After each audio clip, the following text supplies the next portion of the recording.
Hello दोस्तों, आप सबको नमस्कार। देखिए, आज की हमारी वीडियो में बहुत महत्वपूर्ण बात है जो राधा और कृष्ण के प्रेम की कहानी है। राधा और कृष्ण का सच्चा प्रेम इस दुनिया को बहुत महत्वपूर्ण प्रेरणा सिखाता है। सभी एक दूसरे से प्रेम करो। राधा कृष्ण से प्रेम करती है, तभी सारी दुनिया राधे राधे बोलती है। राधा कृष्ण को कान्हा कहकर बुलाती है।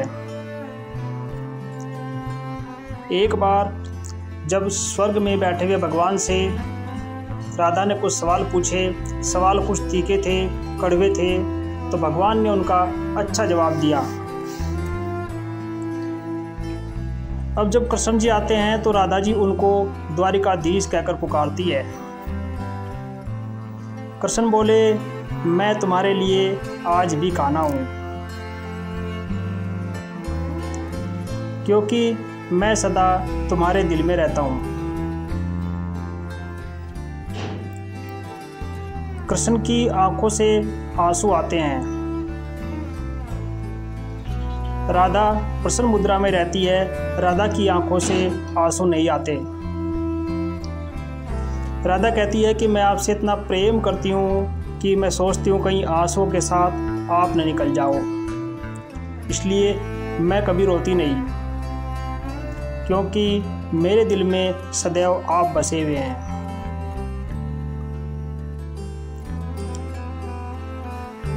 कृष्ण जी कुछ विचलित होते हैं, क्योंकि राधा उनको द्वारिकाधीश कहकर पुकारती है। उन्हें कुछ अजीब सा लगता है। तब कृष्ण ने कहा कि तुम मुझे कान्हा कहकर क्यों नहीं पुकारती? मैं तो आज भी तुम्हारा ही कान्हा हूँ। कृष्ण कुछ कहते इससे पहले राधा बोलती है कि हे द्वारिकाधीश,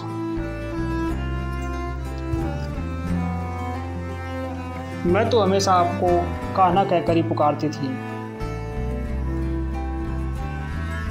कृष्ण जी कहते हैं कि बैठ जाओ, आओ हम कुछ आपस में प्रेम की बातें करते हैं। इस पर राधा ने जवाब दिया कि ऐसा कुछ नहीं है,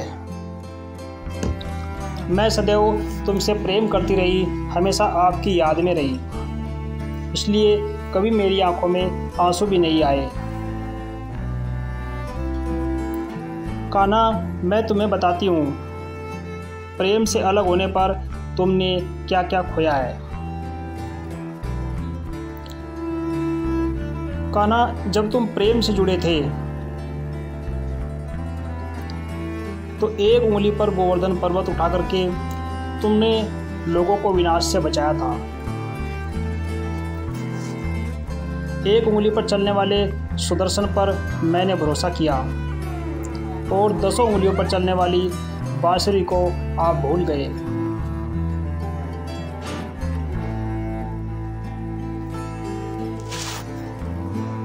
जो उंगली गोवर्धन पर्वत को उठाकर दुनिया को विनाश से बचाती है, प्रेम से अलग होने पर वह उंगली क्या क्या रंग दिखाती है।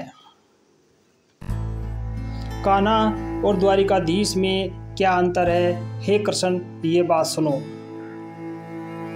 कान्हा होते तो भक्तों के घर जाते, तुम राधा के कान्हा हो। द्वारिकाधीश हो तो भक्त तुम्हारे घर आते हैं।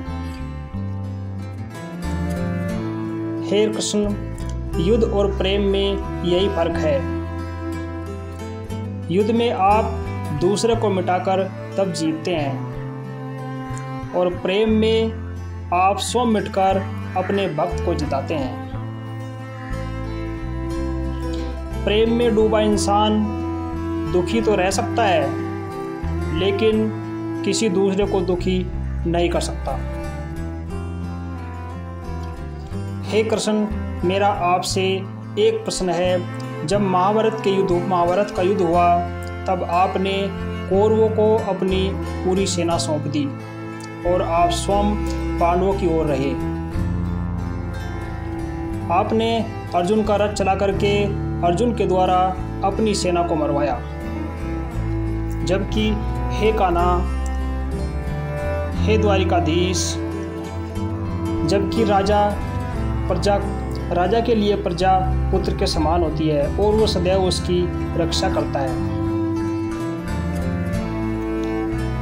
लेकिन आपने अपनी प्रजा को मरते हुए देखकर आपके मन में करुणा पैदा नहीं हुई। राधा की इन कड़वी बातों को सुनकर के कृष्ण जी मौन रहे।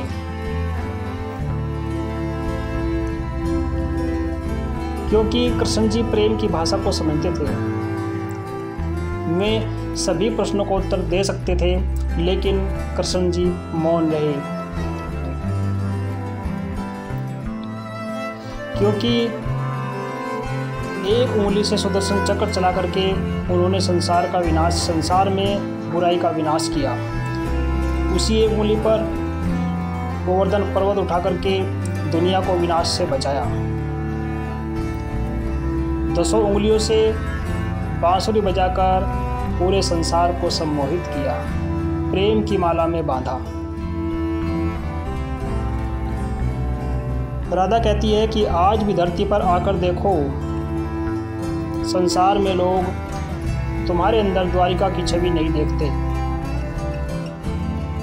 बल्कि तुम संसार में आज भी कान्हा के रूप में राधा के साथ खड़े नजर आओगे। राधे कृष्ण, राधे कृष्ण, राधे कृष्ण दुनिया पुकारती है।